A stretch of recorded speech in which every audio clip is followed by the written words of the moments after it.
Halo sahabat terkasih, hati-hati dengan pikiran kita, karena pikiran kita akan membentuk belief system kita atau kepercayaan kita, dan belief system itu akan membentuk perilaku kita. Jangan sampai kita menyesal karena perilaku kita sudah salah, karena ketidaktahuan kita. Oleh sebab itu, simak terus apa yang akan saya sampaikan. Ya, jangan pernah melakukan hal-hal negatif yang akan saya uraikan di video saya kali ini. Ya, yang belum subscribe, silahkan subscribe. Ya, sahabat terkasih, kalau kita mau jujur, kita seringkali ini paling malas untuk berpikir. Ya, kita lebih suka untuk mendengar lalu meniru sesuatu yang kita dengar. Tidak salah, ya. Lebih parah lagi kalau mendengar saja tidak mau, otomatis hidup kita akan semakin terpuruk. Ya, hidup kita akan menjadi tidak maksimal karena kita tidak pernah mau untuk belajar. Ya, sahabat terkasih, di dalam kehidupan kita ini kita punya pilihan. Mau menjadi siapa kita? Semua bukan tergantung orang lain, tapi tergantung diri kita sendiri. Ya. Ini contoh, kalau kita mau tahu kita ini menjadi siapa, atau siapakah diri kita yang sebenarnya, atau lingkungan kita seperti apa, paling mudah begini.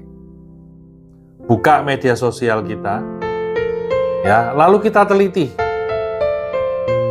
Apa yang menjadi viral, ya, dalam minggu ini mungkin, atau dalam bulan ini, apa sih yang menjadi viral di media sosial?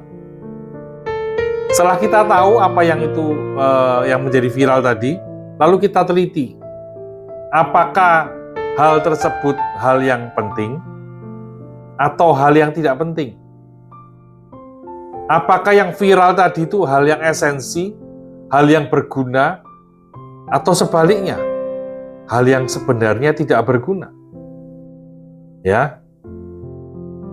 Kemarin saya melihat ada sebuah postingan yang membandingkan.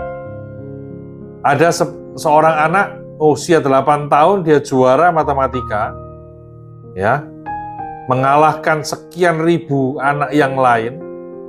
Namun tragisnya yang viral adalah justru sosok anak lain yang hanya karena menangis, sedih, ditinggal pacarnya, ya, lalu viral dan diundang kemana-mana.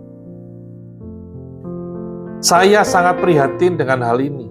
Karena apa? Ini bukan suatu pendidikan yang baik untuk hidup kita.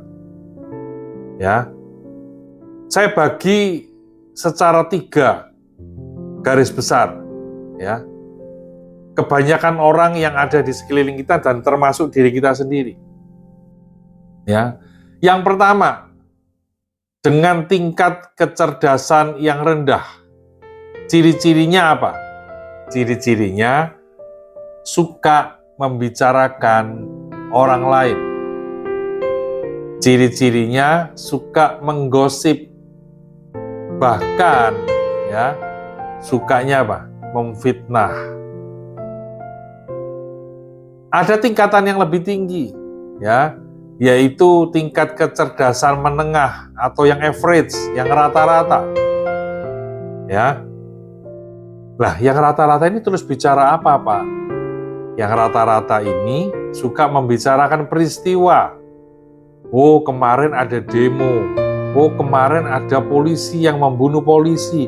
Oh, kemarin ada Piala Dunia. Oh, kemarin ada kecelakaan. Ya, suka membicarakan peristiwa. Namun ada lagi yang lebih tinggi dari itu. Yaitu apa? Orang-orang yang mempunyai pikiran kecerdasan yang kuat, strong mind. Mereka membicarakan apa? Mereka ini sukanya membicarakan ide, membicarakan gagasan. Ya. Nah, pertanyaannya sekarang, kita ada di mana? Kita termasuk yang strong mind, atau kita termasuk yang average mind, atau kita termasuk yang weak mind? Semua akan terlihat dari pola perilaku kita. Ya, kalau kita kumpul dengan teman-teman, ayo, yang kita lakukan apa? Apakah kita suka membicarakan teman, orang lain, membicarakan pribadi yang lain? Ya, kalau ketemu, sukanya ngegosip, kamu tahu enggak, itu si A itu kemarin melakukan ini loh. Kok bisa ya? Atau ketika kita ketemu teman-teman, kita membicarakan, kemarin ada acara besar, ada 2 juta orang datang, sehingga jalan-jalan macet, membicarakan situasi. Ya. Atau kalau kita ketemu teman kita bicara tentang ide. Ayo kita kerja bareng ya, kira-kira mau kerja apa ya? Sekarang ini yang lagi tren, yang lagi menghasilkan, dapat cuan banyak, itu kira-kira kerja apa ya? Ya. Orang-orang yang kuat pikirannya, orang-orang yang kuat kecerdasannya, akan membicarakan ide-ide dan gagasan. Nah, orang-orang yang menengah kecerdasannya seringkali hanya membicarakan mengenai peristiwa. Tidak apa-apa, tidak salah ini. Ya. Namun kita jangan berhenti di sini. Nah, apalagi kalau yang termasuk weak mind tadi. Ya, orang yang tingkat kecerdasannya rendah hanya mampu membicarakan orang lain. Bahkan menggosip ataupun memfitnah orang lain. Kalau ini terjadi, ayo berhenti. Ya, kita harus mengupgrade diri kita. Ya, jangan sampai karena ketidaktahuan kita, jangan sampai karena ketidakmengertian kita, ya, kita tidak menghasilkan hal yang maksimal. Ya, lalu kita menyalahkan keadaan, kenapa di hidupku tidak berubah ya Pak? Kenapa diriku kok dari dulu begini-begini saja? Ya itu karena kebiasaan kita yang salah. Ya, di mana posisi kita? Ayo dibuka, ya. Chattingan-chattingan kita dengan teman-teman kita ini seringkali membicarakan yang mana ya. Bersyukur kalau hari ini sahabat terkasih melihat video saya. Setidaknya bisa diingatkan, oh ternyata selama ini aku di area yang salah ya. Makanya hidupku tidak maksimal.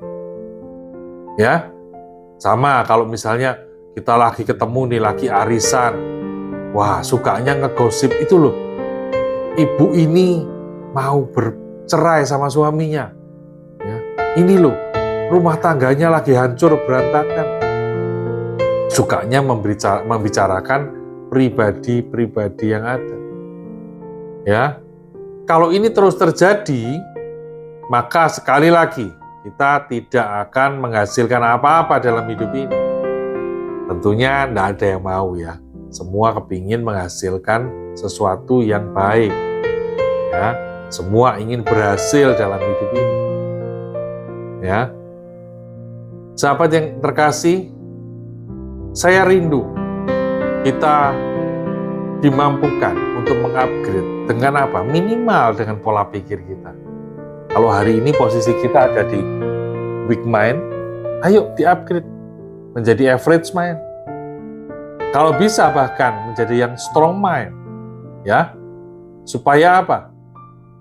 Yang mungkin hari ini penghasilan kita pas-pasan, pekerjaan kita seadanya saja, kita berubah, ya, punya ide-ide baru, ya, punya ide-ide cemerlang, sehingga apa? Hidup kita menghasilkan sesuatu yang maksimal. Ya, kalaupun kita membicarakan personal, boleh, tapi apa? Jangan berhenti di rasan-rasan, jangan berhenti di ngegosip saja. Tapi kita juga belajar untuk apa? Mengambil hikmahnya.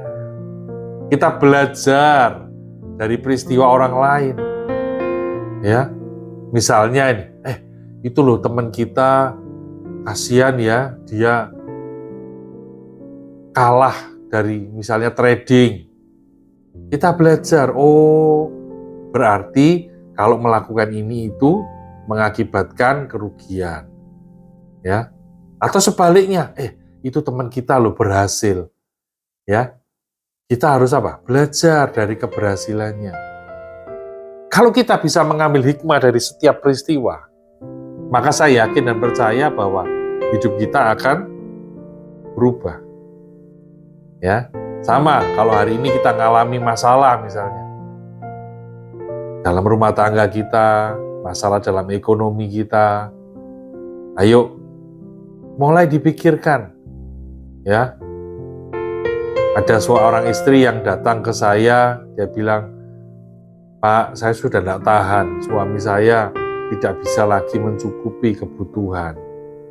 Dia orangnya pemalas, Pak. Dia orangnya tidak mau bekerja. Kena kesulitan sedikit, dia mulai ogah-ogahan untuk bekerja. Ya, itu masalah yang dihadapi. Namun apakah kita berhenti sampai kita dalam tanda kutip meratapi suami kita? Nah, kalau kita posisinya masih ada di weak mind tadi, maka kita tidak akan kemana-mana. Kita hanya meratapi keberadaan suami yang tidak mau bekerja dan tidak bisa mencukupi kebutuhan ekonomi keluarga. Namun ketika kita mulai naik menjadi average mind, kita mulai melihat situasinya, kita mulai mempelajari apa yang sebenarnya sedang terjadi. Dari situ akan timbul pengertian, misalnya, oh ya mungkin sekarang ini pekerjaan suamiku lagi sepi. Ya, lalu kita ambil hikmahnya. Nah ini kita naik lagi ke strong mind. Oh kalau gitu aku pinter masak. Ya, gimana kalau misalnya aku mulai mencoba untuk menjual makanan? Ya, sekarang mudah sekali untuk memasarkan. Ya, banyak media-media yang memfasilitasi untuk memasarkan makanan. Saya coba ya dengan ide-ide baru. Saya mau coba, siapa tahu pekerjaan saya berhasil. Nah, dari sini ya kita akan merubah kehidupan kita sendiri. Jangan menunggu orang lain ya. Karena apa? Karena orang lain tidak mungkin bisa merubah hidup kita. Ya. Kalau kita menunggu bantuan orang lain, wah, kita akan kecewa. Ya, harus dari kita sendiri yang mau bergerak. Ya, itu sahabat terkasih ya. Semuanya bisa dilewati. Jangan pernah menyerah dengan keadaan kita. Ya, never give up.